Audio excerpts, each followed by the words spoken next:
পুঁই শাক তো আমরা সব রকমভাবেই বানাই। এইভাবে একবার পুঁই শাক বানিয়ে দেখুন কেমন লাগে।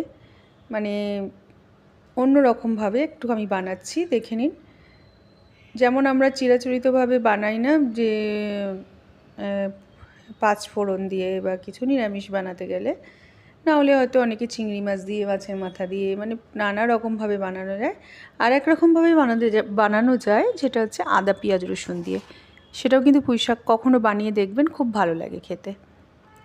আমি আজকে প্রথমেই পুঁই শাকগুলো দেখুন, পুঁই শাকগুলো কেটে নিয়েছি। আর পুঁই শাকগুলো দেখেই বুঝতে পারছেন প্রচণ্ড কচি পুঁই শাক ছিল। ডাঁটাগুলো দেখলেন কেমন করে এমনি নিজেই ভেঙে গেল। যাই হোক, এরপরে আমার কাছে সবজি অল্পই ছিল, তাই জন্য আমি কুমড়ো, বেগুন আর আলুগুলো দিয়ে নিয়েছি। কেটে মানে ছোটো ছোটো করে কেটে নিয়েছি। আর আমার কাছে বেশি সবজি ছিল না। জানি না পুঁই শাকে আর কি দেওয়া যেতে পারে। লাল আলু দেওয়া যেতে পারে, মানে মিষ্টি আলু যেটা আমরা বলি, সেটা দেওয়া যেতে পারে। পুঁই শাকে তো আমরা বেশি সবজি দিই না। পালং শাক হলে তাও অনেকে অনেক কিছু দেয়, কিন্তু পুঁই শাকে এগুলোই ঠিক আছে। আর পুঁই শাকে তার সাথে তো ডাঁটাটা থাকেই। যাই হোক, প্রথমে কড়াইতে তেল বসিয়ে পাঁচ ফোড়ন দিয়ে নিয়েছি। দিয়ে শুকনো লঙ্কার পাঁচ ফোড়ন দিয়ে নেবেন। তারপরে ধীরে ধীরে যে আমার মানে এইগুলো আছে সবজিগুলো আমি দিয়ে দেব। সবজিগুলো যেগুলো ভালো করে একটুখানি ভেজে নিতে হবে। একদম না, আমি যে কোনো সবজি দিলে একটু তেলে ভেজে নিই।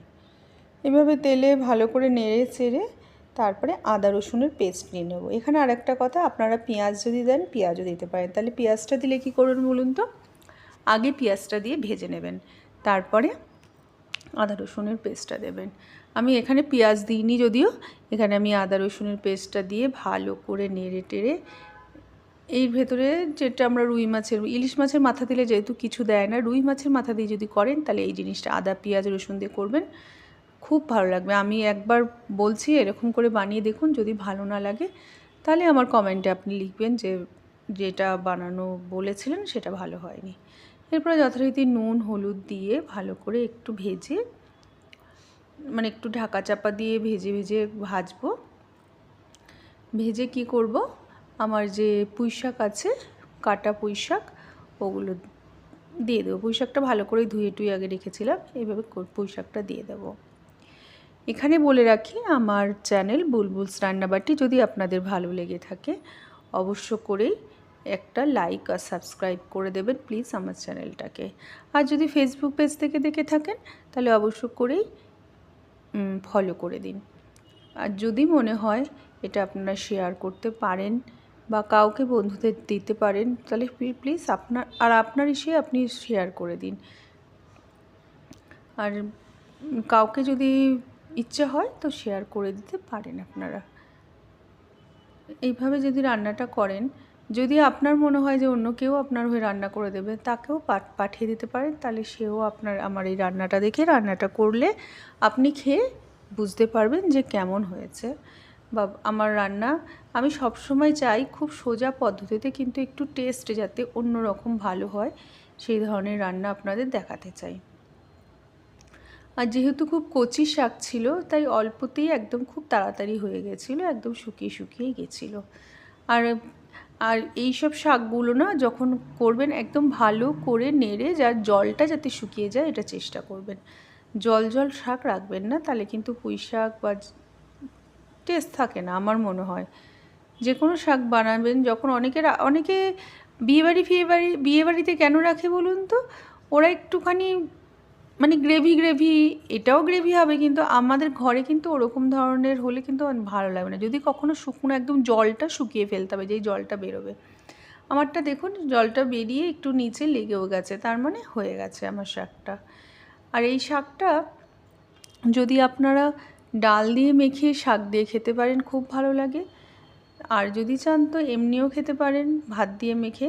আমার আবার এই শাকটাগুলো হলে না একটু পেঁয়াজ ফোড়ন দিয়ে মুসুর ডাল বা একটুখানি অন্য রকম ডাল হলে বেশ খেতে ভালো লাগে। চলুন তাহলে শাকটাকে ঢেলে রেখে আমি আমার খাবারটা নিয়ে নিই। গরম গরম ডাল ভাত ভাজা শাক এগুলো দিয়ে খেলেই কিন্তু খুব ভালো হয়ে যায়। আর গরমকালে না বেশি খাবার ভালোও লাগে না। হালকা কিছু খেলেও ভালো লাগে। আর আমি তো সত্যি সবসময় হালকা খাবারই পছন্দ করি। অত মাছ মাংস ডিম মানে বিশাল একদম না হলেও চলবে। হ্যাঁ, তা বলে কি খেতে ভালোবাসি না? অবশ্যই বাসি, কিন্তু রোজ না হলেও চলবে। মাঝে মাঝে হলেই বেশি ভালো লাগে। চলুন, গরম গরম ভাত নিয়ে নিয়েছি, তার সাথে একটু ডাল আমি প্রথমেই করে নিয়েছিলাম, পেঁয়াজ ফোড়ন দিয়ে মুসুর ডাল করে নিয়েছিলাম, আর তার সাথে একটু শাক নিয়ে নিয়েছিলাম। খেতে দারুণ দুর্দান্ত খেতে হয়েছিল, সেই জন্য খুব ভালো লাগছিল। আর এর সাথে আমি পরে একটু তরকারি করেছিলাম, নিয়েছিলাম। আপনাদের এই শাক ডাল দিয়ে খাওয়াটাই আমি দেখাচ্ছি।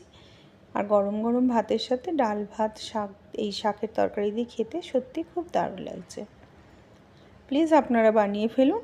আর আমার সাথে এতক্ষণ ধরে যে আছেন তার জন্য আপনাদের অসংখ্য অসংখ্য ধন্যবাদ।